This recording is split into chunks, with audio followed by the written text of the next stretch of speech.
Hello, welcome to Made to Heal with Angela Brown. Here's the deal. We all want change to happen in our lives. What is something that I do to help the change happen in my life? I'm going to share that here in just a sec. Before I get into that, I'm going to invite you to check out the link in the comments below to my book, You Are Made to Heal Spiritually, Emotionally, Mentally, and Physically.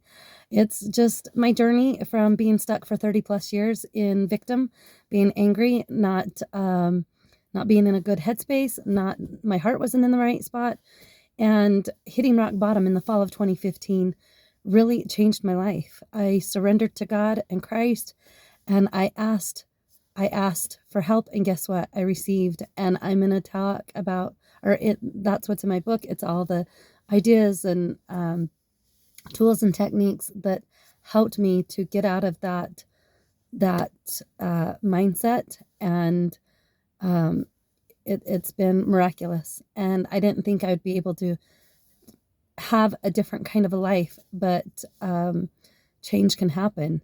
Change can happen to any and all who are willing to let go and let God. And so I just share my journey. And this book was written for the intent of all adults and teens alike, whoever wants to grow on their journey of healing. And I hope God blesses each one of you in your journey. I know He will as you take those steps forward. So we all want this change to happen.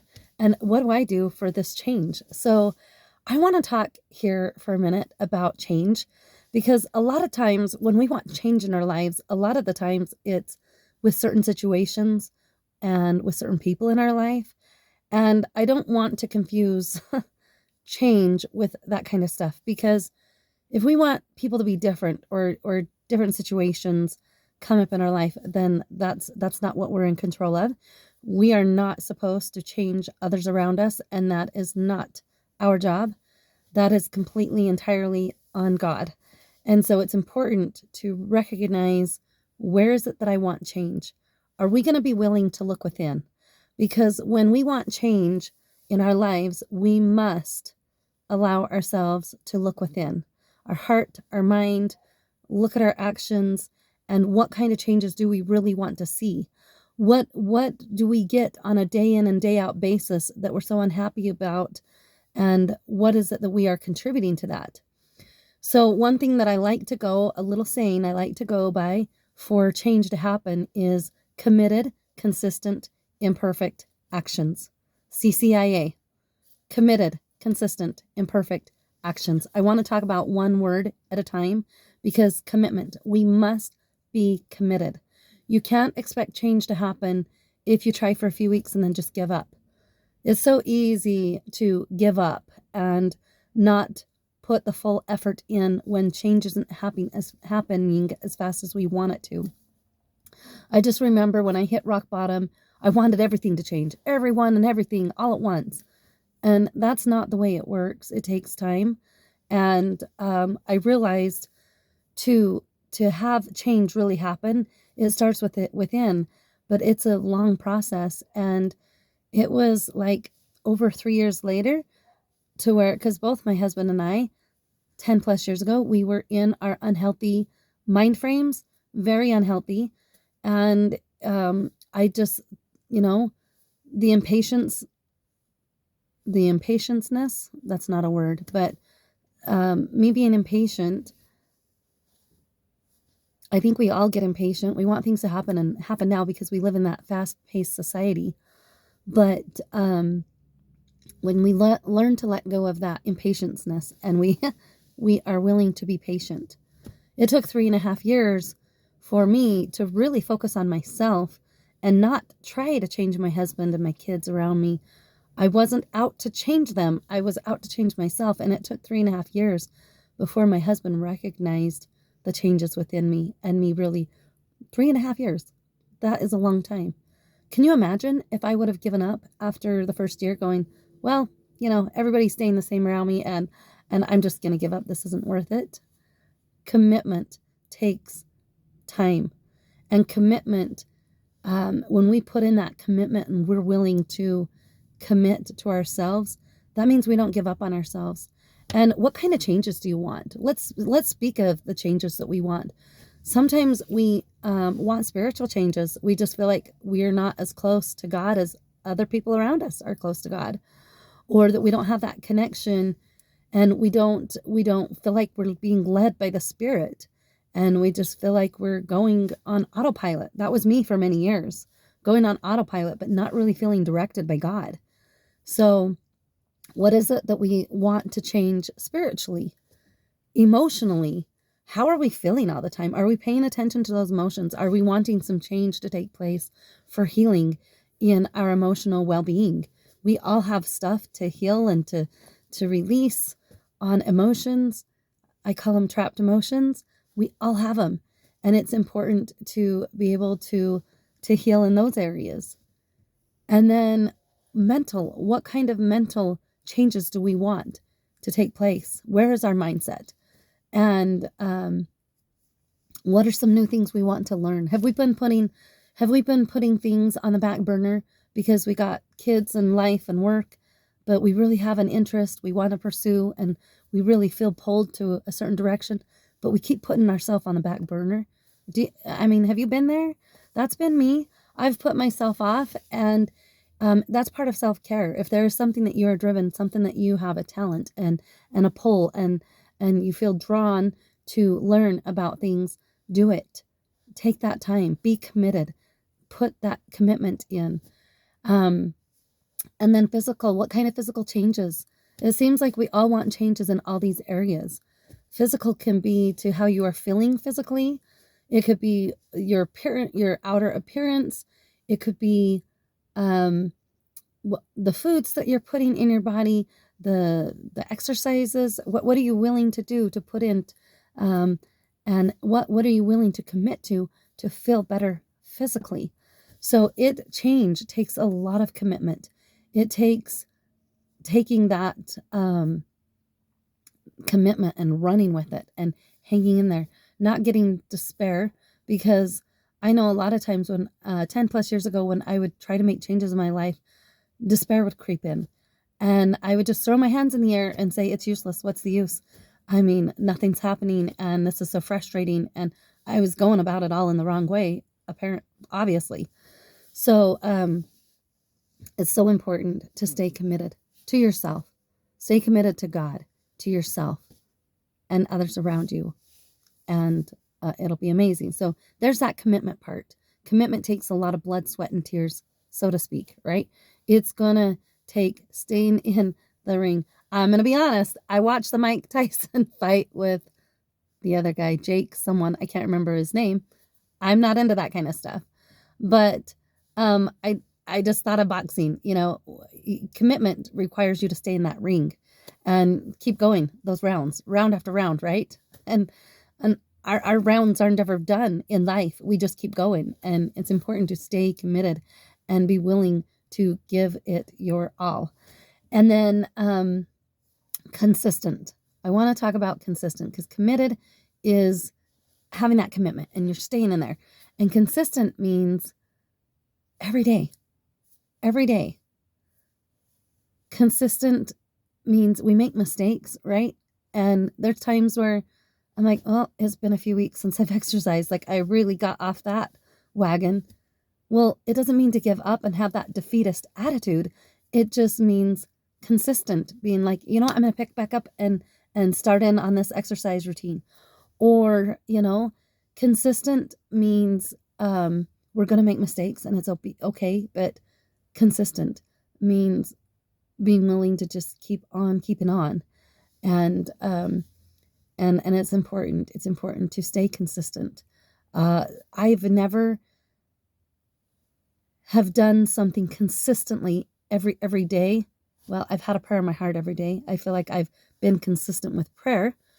But outside of that, I had never been consistent with anything. And starting up my YouTube channel in February of last year, I have been consistent and have done a video, whether it's short or long, every day since early in this year in February. And so consistent means when we put in these consistent actions, it just helps us to be able to build That's why it's important to be consistent, because we're able to build on little things. By small little actions, small means, great things can come to pass. We've been told that by the Lord in scripture many times. So consistent that's the definition, is putting in the small efforts day by day, is consistent. It doesn't have to be perfect. And that's where I want to get into the next one, because it's committed, consistent, imperfect. Just know we're not here to be perfect. It's impossible for us to be perfect. There was only one perfect being on the earth, and that was Jesus Christ.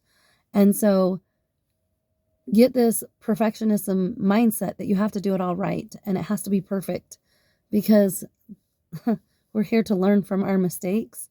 And perfectionism gets people down when we have that mindset of everything has to look perfect. I have to be perfect. That's when we start questioning our worth, and then we start throwing ourselves under the bus, and it's just not looking pretty. So it's important that you realize our efforts are going to be imperfect. Our lives are imperfect. And it's okay, because God is molding us into exactly who we need to become. And it's through our imperfections that we will become perfected in the end. In the end, we can have that as a possibility to become perfected. So just realize that imperfect, it's going to be very imperfect for all of us. And we can't expect perfection from ourselves or anyone else around us. We're all making mistakes every day. We all make mistakes, and it's okay. And when they're really big mistakes, and all these big mistakes, that's where our Savior comes into play, and we ask for forgiveness and we move on. We don't let it become a crutch, because we're not perfect. Don't hold yourself on that level, because it's not going to happen in this lifetime. It really isn't. So, and then action. Committed, consistent, imperfect actions. Actions means we're doing, we're going, we're being. It's a verb, right? Actions are verb, and it's emotion. So it's important to pay attention to our actions. Are they positive? Are they negative? We all must move forward in order to grow spiritually, emotionally, mentally, and physically. So it's important to take action. Those actions, again, little by little, every action, every effort we put in, we are going to grow towards those changes we want in our life. And we will see change. Like I said, it's not going to be overnight. You're not going to see change that you want to take place so badly. It's not going to happen. And maybe it will happen in 2 weeks, 2 months, 2 years.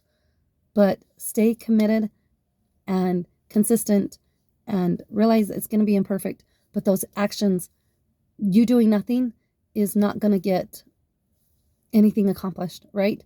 Fear. We let fear creep in our way. And when we let fear come into our heart and mind, it really puts this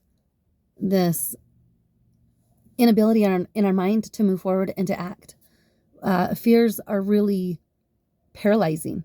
We can let these fears in our lives become paralyzing. Oh, I would never speak to other people in public. Like, I would never be a public speaker.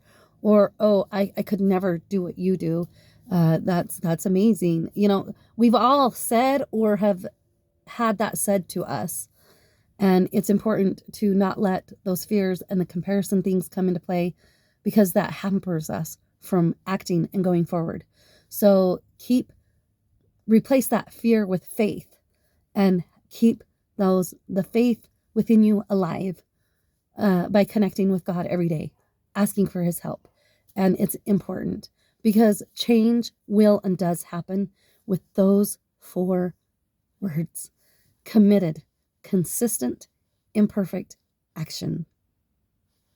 Actions. I'm going to say that pluralized, because it takes a lot of actions to grow spiritually, emotionally, mentally, and physically. Give yourself some grace. We all are so hard on ourselves. We truly are. And it's important to be willing to move forward in a healthy manner. And we can't do that if we're beating ourselves up all the time.